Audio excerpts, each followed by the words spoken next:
तो भाई लोग कैसेंड्रा की गुद्दी नापने के बाद डेडपूल एंड वुल्वरीन जिंदा कैसे बच गए? ऊपर से क्या वुल्वरीन अर्थ 100095 में ही रुक गया? और कैसेंड्रा की मौत पूरे मल्टीवर्स या फिर वॉइड के ऊपर कितना इफेक्ट डालेगी? हेलो गाइस, सभी का स्वागत है सिनेस्पाई की एक और वीडियो के अंदर, जिसमें कि भाई साहब मैं बात करूंगा इन सभी सवालों के ऊपर जो कि भाई इस धमाकेदार फनी और खून खराबे से भरी हुई मूवी ने कुछ नए मल्टीवर्सल रूल्स और अपने बेसिक प्लॉट की वजह से हमें कंफ्यूज कर दिया है। अब चाहे वो एंकर बीइंग वाला मसला हो, डेडपूल कॉप्स हो या फिर अपने रेजिस्टेंस के मेंबर्स, सब चीज के ऊपर बात करेंगे इस वीडियो के अंदर। तो अपनी golden desert eagle 50 caliber pistols को लोड नहीं करते हैं।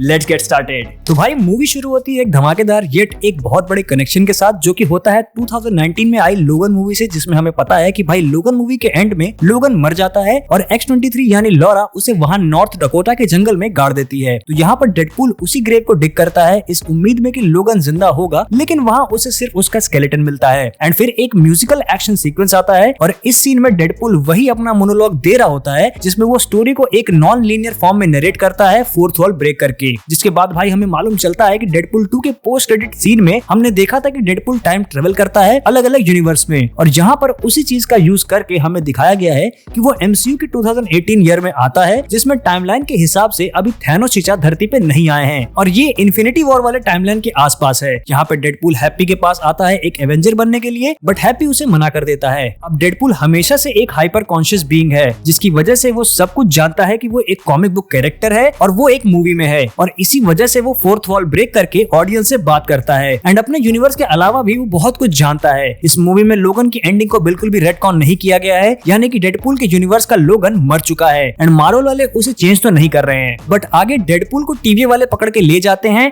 और वहाँ पे पैराडॉक्स उसे बताता है कि उसका यूनिवर्स धीरे धीरे मर रहा है एंड उसकी वजह है उसके यूनिवर्स के लोगन की डेथ। यहाँ पे एक नया मल्टीवर्सल रूल हमारे सामने रखा गया है, जो कि है एंकर बीइंग। एंकर बीइंग हर यूनिवर्स में वो इंसान होता है जिसके मरने के बाद वो यूनिवर्स धीरे धीरे खत्म होने लगता है, बट ये प्रोसेस को पूरा होने में कई हजार साल लग जाते हैं। अब लोकी सीजन 2 के एंड में हमने देखा कि जैसे पहले टीवी वाले हर वो टाइमलाइन जिसमें कुछ एरर हो उसे इमीडिएटली प्रून कर देते थे, बट फिर लोकी के यग्द्रसिल टाइमलाइन ट्री पर बैठने के बाद टीवी के वर्किंग रूल्स चेंज हो गए एंड अब हर एक टाइमलाइन उस ट्री के ब्रांचेस की तरह इनफाइनाइटली ग्रो होती है। अगर कोई टाइमलाइन में कुछ प्रॉब्लम होने की वजह से वो डेड भी होती है तो उसे नहीं रोका जाता। एंड वही चीज यहाँ पर एंकर बीइंग के नाम से दिया गया है कि उसके मरने के कुछ हजार साल बाद वो टाइमलाइन मर जाती है। तो बेसिकली ये ट्री की ब्रांचेस अपने आप ट्रिम और ग्रो होती है। बट यहाँ पर पैराडॉक्स को शायद ये नया टीवीए का रूल नहीं पसंद है एंड वो खुद ही टीवीए बनना चाहता है, तो उसने बनवाया है एक थ्रेड रिपर मशीन, जिससे वो मरती हुई टाइमलाइंस को जल्दी खत्म कर सकता है। एंड लोगन के मरने के बाद डेडपूल की टाइमलाइन, जिसको कुछ हजार साल थे जीने को, उसे वो 72 आवर्स देता है खत्म करने को। वो डेडपूल को बताता है कि ऊपर बड़े डिपार्टमेंट से डेडपूल की मांग करी गई है आगे फ्यूचर ऑफ मल्टीवर्स के लिए, जिसमें वो शायद कोई इंपॉर्टेंट रोल प्ले करेगा, तो उसे वो अर्थ 616 में रहने का ऑफर देता है। बट यहाँ सवाल ये आता है कि डेडपूल को ही क्यों चुना गया अर्थ 616 में रहने के लिए? अब मेरे हिसाब से आगे कुछ बड़ी मल्टीवर्सल मूवीज तो लाइंड अप है MCU में, जैसे सीक्रेट वॉर्स, एवेंजर्स 5 या फिर MCU की एक्समैन मूवी, तो शायद उसमें डेडपूल हमें फिर से देखने को मिले एंड किसी इंपॉर्टेंट कैरेक्टर की तरह। फिर डेडपूल वहां से भाग जाता है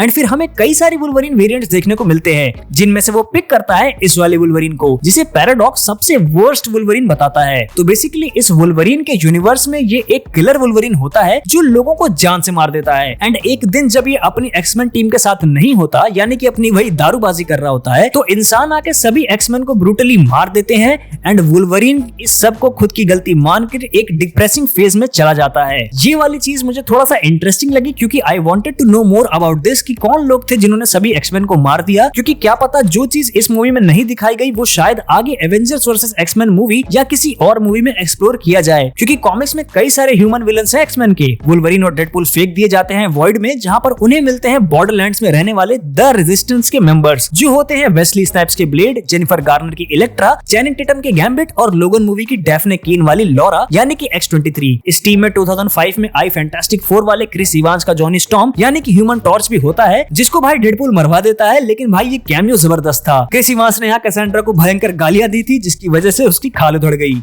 ये MCU वालों को फैंटास्टिक 4 के मेंबर्स से क्या दिक्कत है भाई? यहाँ हमने ह्यूमन टॉर्च वर्सेस एक्समैन का पायरो भी देखा, जिसमें भाई पायरो इजीली डिफीट कर देता है उसे, जो कि काफी इंटरेस्टिंग था। वुल्वरीन वर्सेस सेबर टूथ भी हुआ, बट ये वाले वुल्वरीन ने सेबर टूथ के घोड़े खोल दिए। ये सभी फॉक्स के एक्समैन कैरेक्टर्स हैं जो कि वॉइड के सेल्फ प्रोक्लेम्ड क्वीन कैसेंड्रा के लिए काम करते हैं, सिर्फ इस डर से कि वो उन्हें कहीं अलायत का खाना न बना दे। बात करें कैसेंड्रा की तो यहाँ पर उसकी ओरिजिन तो सेम रखी गई है, लेकिन दिखाया नहीं गया, जो कि इतना मैटर भी नहीं करता। लेकिन जो चीज मैटर करती है वो है उसकी पावर्स और उसका मोटिव। अब उसकी पावर्स तो यहाँ पर खतरनाक दिखाई गई है, लेकिन मोटिव पता नहीं कहाँ है। वो डेडपूल और वुल्वरीन के साथ क्या करना चाहती थी वो अच्छे से पता ही नहीं चला। बट जब वुल्वरीन का रिडेम्पशन सीन आया, जहाँ उसने कैसेंड्रा को मारने के बजाय छोड़ दिया, तो कैसेंड्रा का भी हृदय परिवर्तन हो गया और उसने भेज दिया दोनों को अर्थ 100095 में। अब यहाँ तक तो सब सही है, बट कैसेंड्रा फिर वहाँ क्यों चली आई और थ्रेड रिपर यूज करके बाकी टाइमलाइंस को खत्म करने वाला प्लान मुझे कुछ खास जमा नहीं। मैंने कैसेंड्रा के कॉमिक ओरिजिन के ऊपर कुछ टाइम पहले ही वीडियो बनाई थी, तो वो भी देख लेना इस वीडियो के बाद। बट यहाँ पर हमें डेडपूल कॉर्प्स देखने को मिला, जिसमें बहुत सारे डेडपूल की वेरिएंट्स के साथ lady pool, head pool, kid pool और बेबी पूल भी देखने को मिले। डॉग पूल और गोल्डन पिस्टल्स की जेलेसी में बेचारा नाइस पूल मारा गया। एंड क्लाइमैक्स में मैटर और एंटी मैटर से कनेक्टेड इस थ्रेड रिपर मशीन को रोकने के लिए डेडपूल एंड वुल्वरीन ने सर्किट कंप्लीट किया हाथ पकड़ के। इस सीन में वुल्वरीन को एक ग्लास और मेटल से बने हुए डोर को तोड़ने में बहुत मेहनत लगी,